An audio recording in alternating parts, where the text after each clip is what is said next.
你该去登记了吧？还有时间。你怎么还带他去香港？现在大家都撕破脸，把他留在公司，他会被人欺负的。罗冰冰会去做协调人心的工作。协调，无非就是逼人每个人表态，选边站队而已。我不认为在这个事情上可以有什么反转。人都倾向跟着赢家，谁能赢到最后，谁能在最后成为赢家，所有人就会跟着他。但是大家都认为陈开怡很有机会取代你，成为新的出版人。所以这就是为什么我现在要搭上前往巴黎的班机。我已经预约好了总编辑的时间，陈开怡的丑闻法方已经知道了。我现在就是要去跟总编辑把后面的细节对清楚，在这件事情上面，我们还是可能扳回来一局的。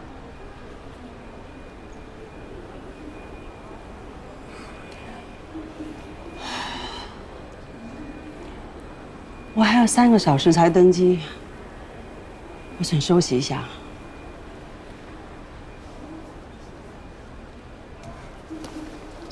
喝点水。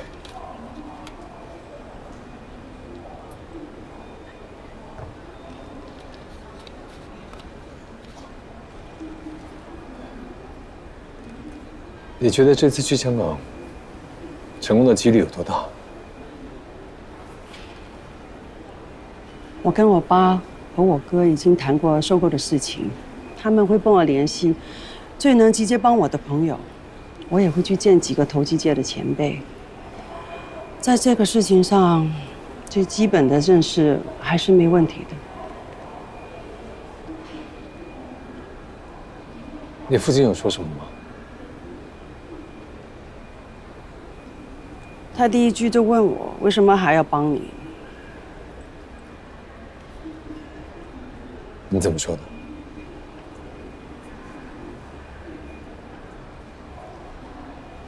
我说我已经失去了婚姻，我不能再失去其他的。你也知道我爸，他挺要面子的。我这么说，他没有再问。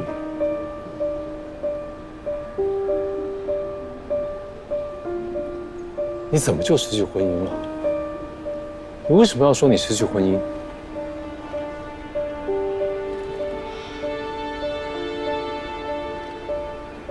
我真的累了，你先去登记吧。等你8年回来的，我们再谈好吗？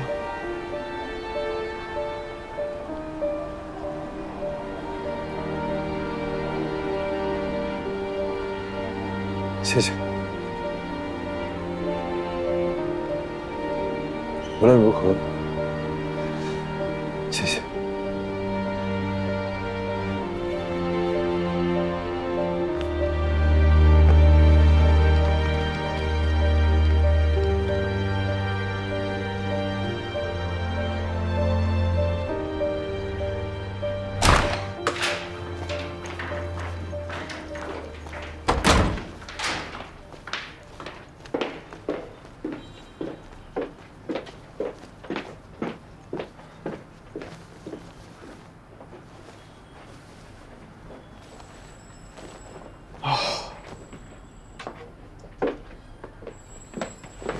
我睡卧室，你睡沙发。那我们干嘛不开2个房间呢？要是被人知道或者被记者看到怎么办？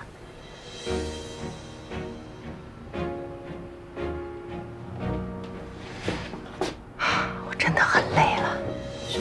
如果你现在能睡觉的话，你睡卧室，我睡沙发。陈开，我们是不是疯了呀？我们这过的什么日子啊？以前没结婚啊，谈恋爱的时候要偷偷摸摸的。我们明明都有房子，哎，我们就要在酒店偷偷的约会。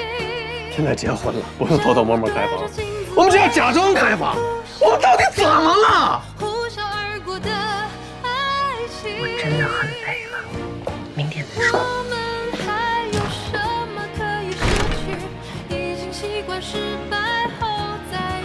现在知道我为什么要跟薇薇安在一起了吗？啊，我跟她在一起，不管是爱还是不爱，分开还是在一起，我们至少都是真的。啊，她从来不会跟我说：“哎呀，我累了，我们明天再说吧。”只要我在，我永远是第一位。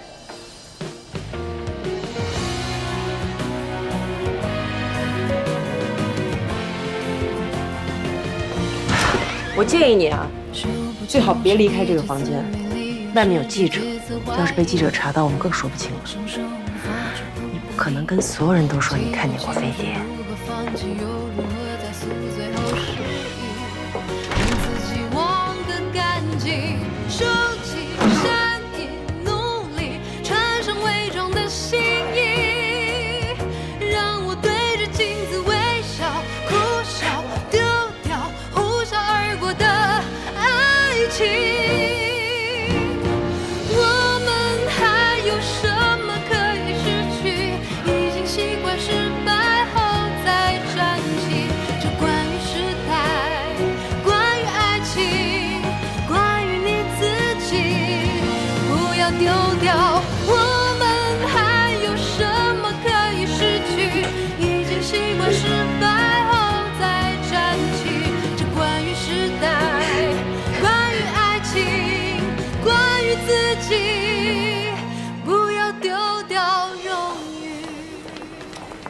你呢？5分钟后来我办公室。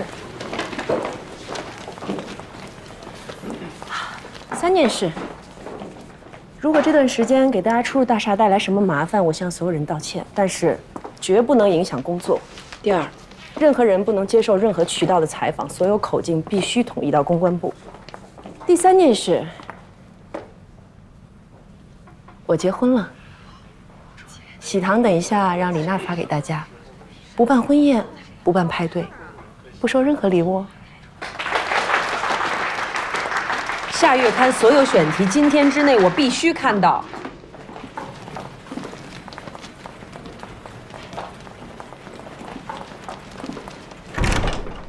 我告诉你啊，你这个样子真的不行。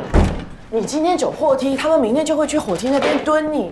哇，你不能上班像躲猫猫一样，你看你把你自己裹成这个样子。请严凯过来一下，10分钟之后让邓文、秦敏过来，还有一杯美式，谢谢。你有没有听我在跟你说话啊？你时尚盛典进行到什么程度了？照常进行咯 ，model 呢都已经聊完了，那该邀请的嘉宾现在也差不多都定了。现在我们正在谈场地的问题。我跟你讲哦，真的太疯狂了，场地今年又涨价了耶！你要做好心理准备啊。时尚盛典今年会无限延期。什么？什么意思啊？就是我说的这个意思。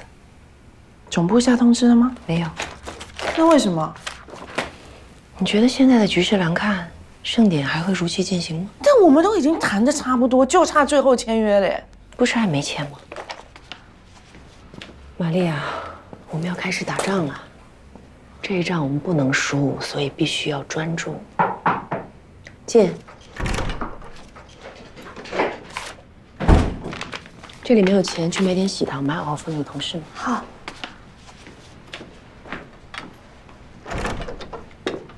燕桃，你也去忙吧。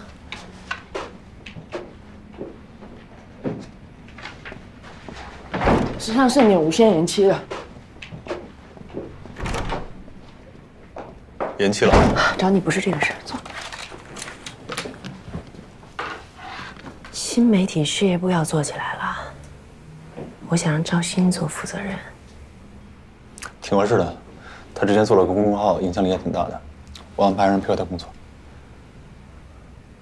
新媒体事业部和专题部是平级部门，不受专题部领导。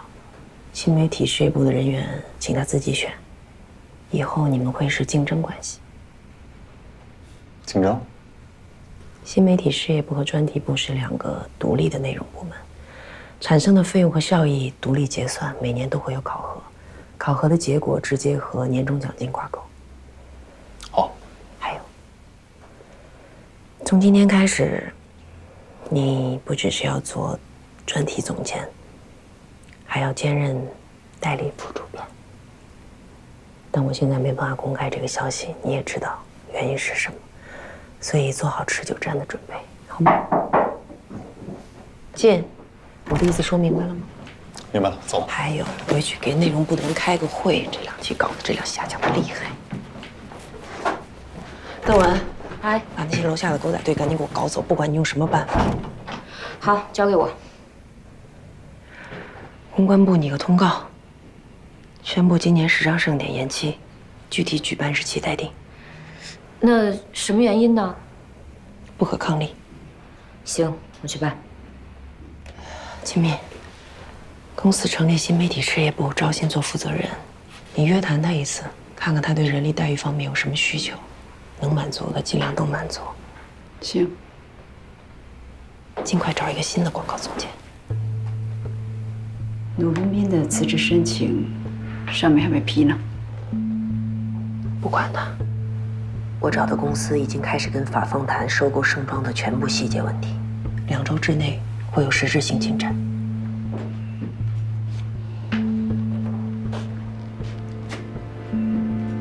听说萧红觉去香港了，向霆锋应该是去巴黎。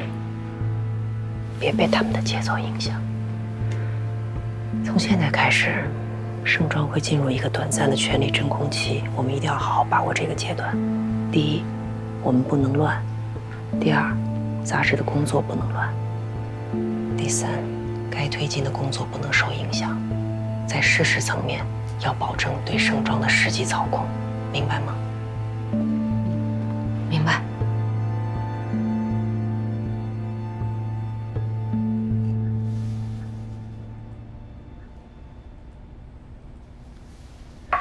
哎呀，怎么样？我说的很明白了吧？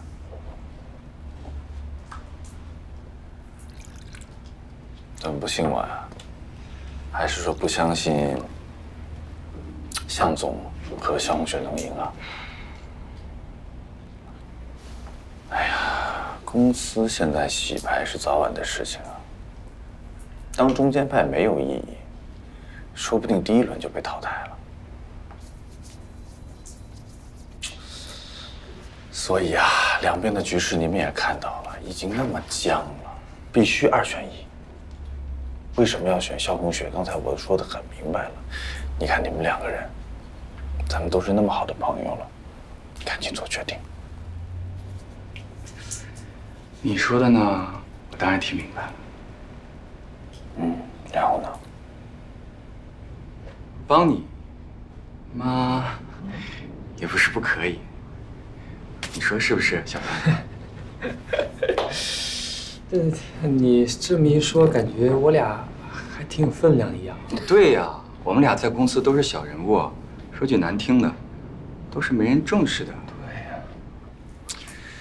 你们现在来一手谦虚牌，还是精得很呐。可现在公司的局势已经不一样了，他不是靠你搞一个小聪明就能混过去的。陈开怡以前是怎么对我的，你们都知道是不是？在他心里只有 Mary、严凯是自己人，其他人都是多余的。如果陈开怡这回赢了，我肯定拍屁股走人，你们也没好日子过。老卢啊，你这人就是太认真了。我俩就是来打份工，在哪儿打工，帮谁打工，不都是打工吗？刚罗汉也说了，肯定会帮你，但是你也没必要再说这么多虚的吧？是吗？那我就以茶代酒啦。哎，对，我刚说的意思是，大家都心知肚明啊。至于回到公司了呢，该做什么，该说什么，你应该理解的吧？当然都能理解了，我们是兄弟，是不是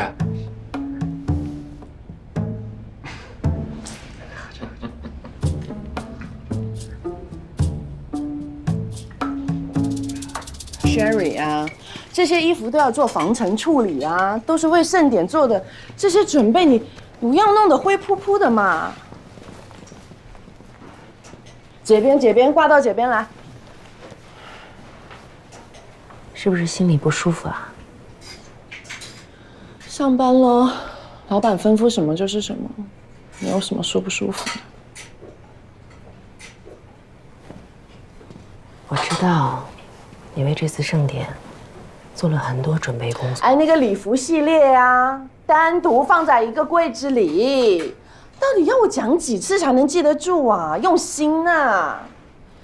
哎呦，我还好啊，再忍耐一下，熬过这一关，我们一定能做出最好的盛典。毫无所谓啊，你不用太担心我了。好，有什么不舒服，随时跟我说。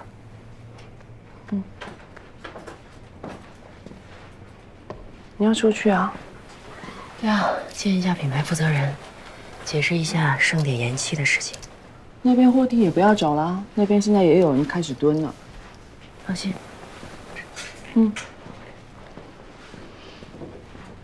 Sherry 啊，这边全部都撕掉啊！到底要我讲几遍？撕掉，撕掉，全部撕掉，全散，全部撕掉。哎呀呀呀！都喝一下午茶，嘴都喝肿了，还喝？到了，赶紧。对不起。老大，刚才不是聊得挺好的吗？好什么呀？那两个人呢？回去还得砌墙，你信不信？砌墙？不懂什么意思啊？啊，就是他们回到公司啊，该说什么还是说什么，该做什么还是做什么，该拍陈开一马屁还是会拍的。真是关键时候见人心呐！哎，静静，还约了谁？公关部的副总监、财务部杜霞的助理，还有美术组组长，但是他们都说来不了。来不了，你说个屁呀！还有哪些能见的？暂时没了，没了，真没了。哎呀，势单力薄呀！老大，我听说什么呀？我听说，人力那边好像在市场上找广告总监的人选，就可能是要把您。说什么呢？搞我？想搞我是不是？搞我？丧心病狂了，丧心病狂，太可怕了！哎呀，没事啊，他们不来见我们，我们就去见他们。晶晶，我今天教你一个做人的道理啊。老大，你说。人生啊，大部分都是输多赢少。输叫小输，赢叫大赢。只要坚持往前走，就不会有绝路。老大，你之前说过。前途无量啊，前途无量。什么时候说过？别问了，你不懂。所以啊，记住，这场仗才刚刚开始。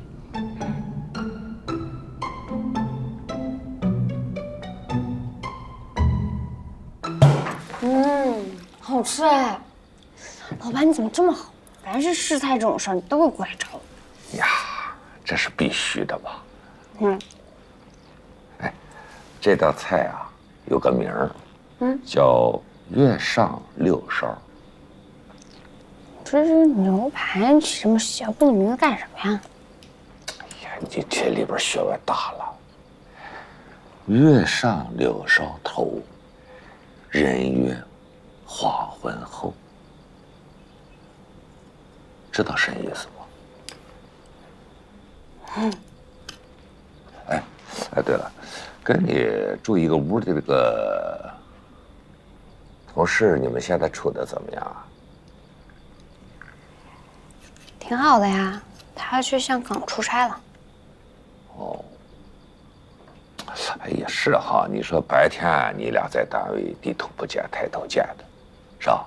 晚上回屋里还是低头不见抬头见，这个关系不太好处哈。啊，咱接着说菜啊。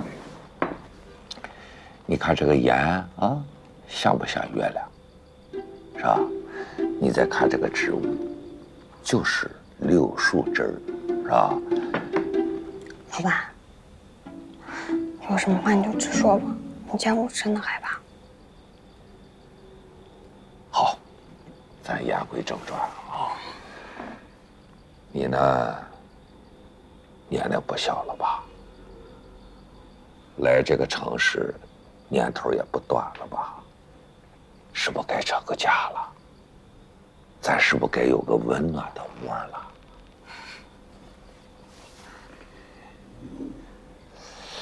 我呢，倒是帮你学摸了几个人家，我倒是不多，3个。哟，不是你是嫌多还是嫌少啊？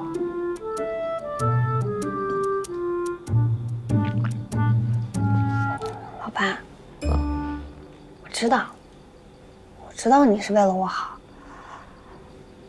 可是我现在吧，工作真的特别忙，而且我岁数也不大呀。现在这么忙，我也没有时间，也没有精力去谈恋爱，是不是？你看你这个孩子，我还没话说完呢，你听好了啊，这几个人家啊都靠谱，哎，北京坐地户，事业编，关键是又有房又有车。其中有一家啊，前2年在2环边上老房子拆迁，现在5环边，光房子7套，7套，7套。哎，这孩子，你咋说走就走了呢？不是，头爷，你在北京就跟我亲爹一样，我每次来你这儿，我就觉得我特别舒服。但是如果你要是真的再提相亲的事儿，我就再也不敢来了。你看你这个孩子，男大当婚，女大当嫁，这是天经地义的事儿吧？是吧？你说你一个人在这打拼，他拼到什么时候了？啊？越拼越老嘞。你看啊，你找个北京的坐地户，是吧？将来遇到什困难了，遇到什事儿了，这不也好解决吗？我知道你对我都是好意，可是你看我现在也有工作了，我也升职了，我也加薪了，我还有好朋友，我没有精力去谈恋爱啊。那你去可以接触吗？是吧？不是有那么句老话吗？人吃五谷杂粮，活的就是个冬暖夏凉。哎呀，我就发现你们这些年轻人啊，怎么对事都冷淡了啊？我告诉你吧，冷着淡着你就老了，老姑娘了，嫁不出去了，老光棍了，那个时候没人理你了。哎，不做就不会死，你以为你这样很牛掰呀，很时尚？告诉你吧，过不了2年，你就是个黄脸婆，灰头土脸。人才啊，原来你是人才啊！太厉害了，你太棒了！来，反了！我知道。哎呀，你这个孩子呀，别总想着外表的光鲜亮丽呀，你得想想人间冷暖。人才，人才，哼，金句儿啊！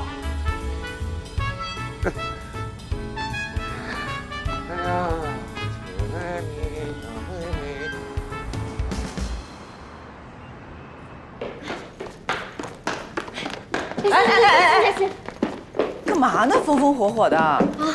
我刚才想到一个特别好的选题，我得赶紧回来把它写下来，找资料。选题？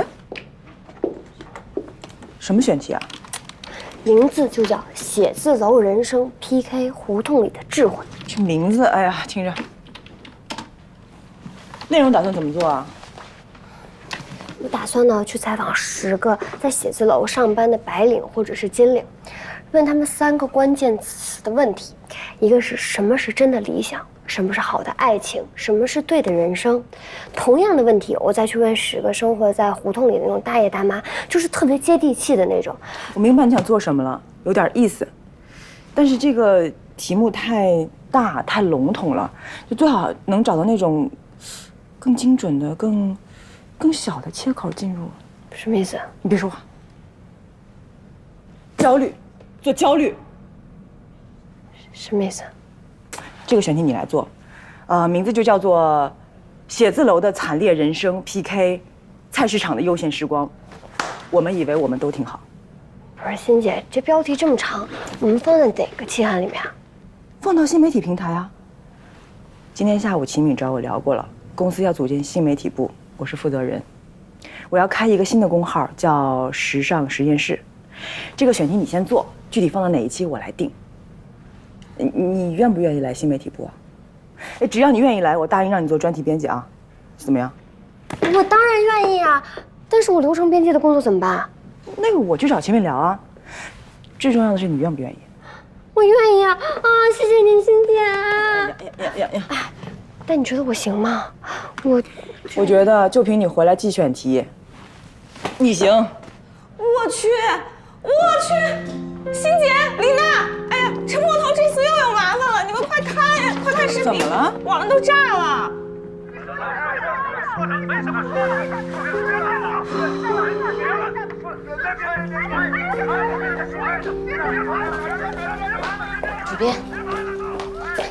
主编，律师已经在来的路上，他们已经研究了视频的内容，并且呢找到了那个被打的人。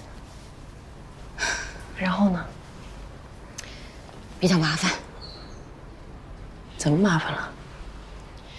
被打的那个人是属于狗仔团队的，不接受私了和调解。而且律师说他们的人特别懂，为了防止我们反告他们勒索，所以没有提出任何和解条件。没有别的办法了？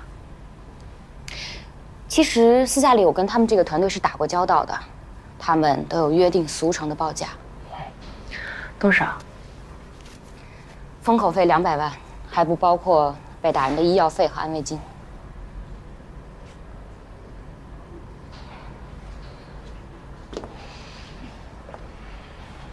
我接下来该怎么做？你接下来什么都不能做，不能接受任何采访，也不做任何回应。我们先看看整个事件的舆论口径往哪个方向偏吧。哎，刘警官，我们我去打个电话。哦，谢谢啊。主任。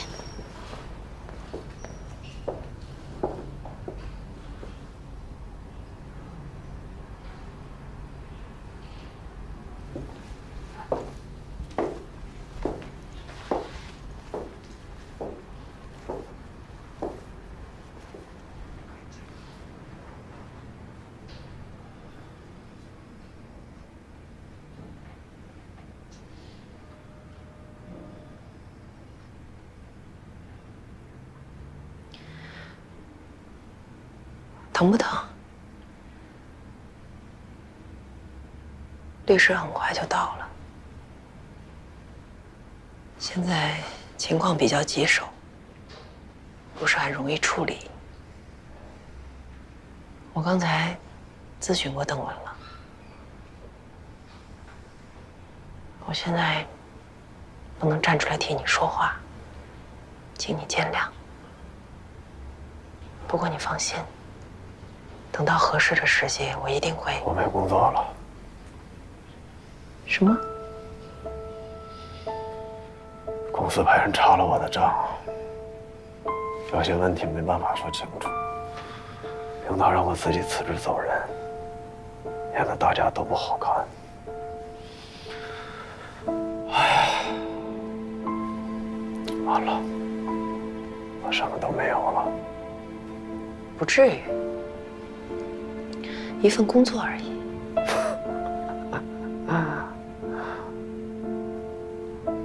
说的轻巧，这圈子就那么丁点儿大，你以为还会有别的公司要我吗？那你可以去别的行当。去你们公司啊？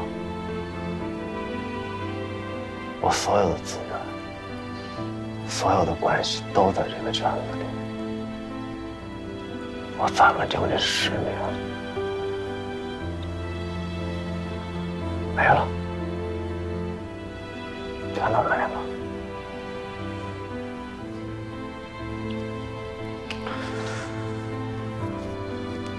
只剩下跟你这段破婚姻了。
那真实的情况到底是什么样的呢？陈开怡，陈小姐，请问现在到底你们谁是主编呢？陈小姐，你回答一下问题吧，陈小姐。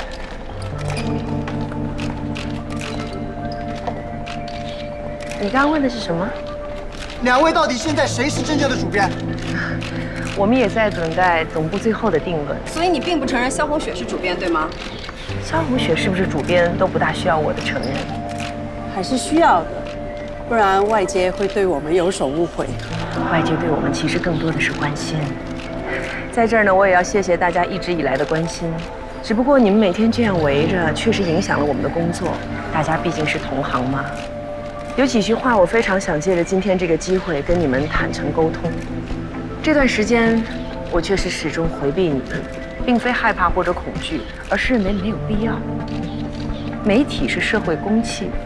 他应该关注更重要、更有社会价值的事件，而不是用来窥视我或者任何人的私人生活。我们都是同行，我们都深知媒体应该秉承什么样的信念跟精神。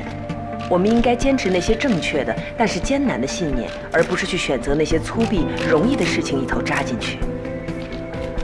理性的大厦需要漫长的时间构建，而摧毁只需要瞬间。这是我对近期发生全部事情做出的最后回应，也希望你们对我的关心到此为止，谢谢。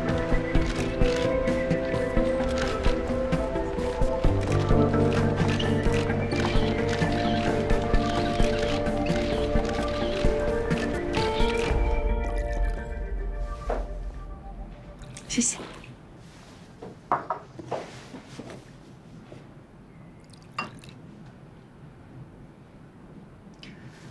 那我们先回趟公司吧，一会儿慢聊啊。啊，好。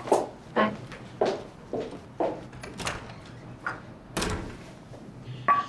哎呀，其实晶晶在这儿也可以，自己人。听说你最近很勤快啊，把全公司的人都拉拢了一遍。你的普通话进步真是飞速，拉拢这个词儿我都没有想到啊。过奖，我和开怡的关系你是知道的哦。我知道。说实话，我从来没有想过会跟你站在一条阵线上。听说你们时尚盛典的事情弄得不是很开心啊？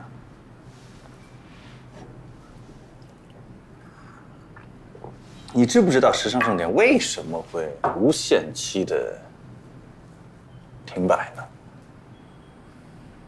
你说说看。我问你啊，肖主编之前其实已经把时尚盛典的总策划全权交给你了，没错吧？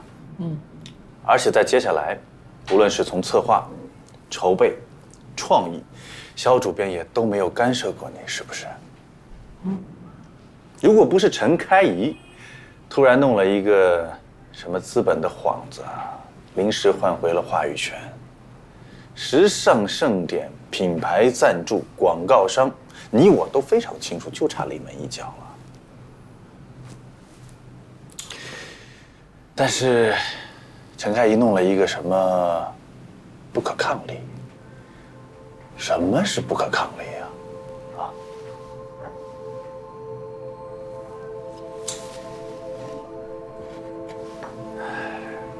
答案很简单，这次的权力斗争啊，陈开怡突然尝到了失败的滋味。当然，现在他们还在僵持之中，胜负很难说。但是明眼人都看得出来，他怕了。每年的时尚盛典啊，都是陈开怡彰显他权力、他最高光的时候。向总、肖主编已经让他很害怕了。如果这个时候，在现在这个关键的阶段，这些风光都让你出了，那他不是腹背受敌吗？所以，我认为啊，当然是我认为，他可能会拼了命的，把你能往上爬的台阶一层一层的全部都撤掉。卢总监啊，你每天想这么多事情，晚上会不会睡不着啊？我看到你一手辛辛苦苦弄起来的时尚盛典被人家撤掉，我也难受。你睡得着吗？你就直说吧，到底想要我怎么样？陈开怡一直沾沾自喜的就是她的在时尚圈的地位和资源。哎呀，天天说我今天捧红了哪个超模，哪个超模的，我认识哪个大品牌啊，大品牌的所有的领导。但所有明眼人也都知道，如果没有你时装部，我们盛装最强大的时装部，陈开怡不就是个空壳子花架子吗？就是搞搞破文字，在办公室里和严凯选那些无聊的选题 ，boring boring boring。哎呀，我知道，时装部的人就服你，所以啊，你要带着整个时装部支持萧红雪主编。哎，我以为你找我要说什么，结果听了半天全是废话。我跟你说，我玛丽啊是一个很有职业精神的人，谁是主编我就听谁的。现在萧红雪还是主编，所以工作上我还是会听她的。不是这个意思。那你什么意思啊？我们要强行重启时尚盛典。强行重启，什么意思啊？踢开陈开怡，我、你、肖主编一起来做这件事。只要你肯加入，时尚盛典所有的资源、名声归你。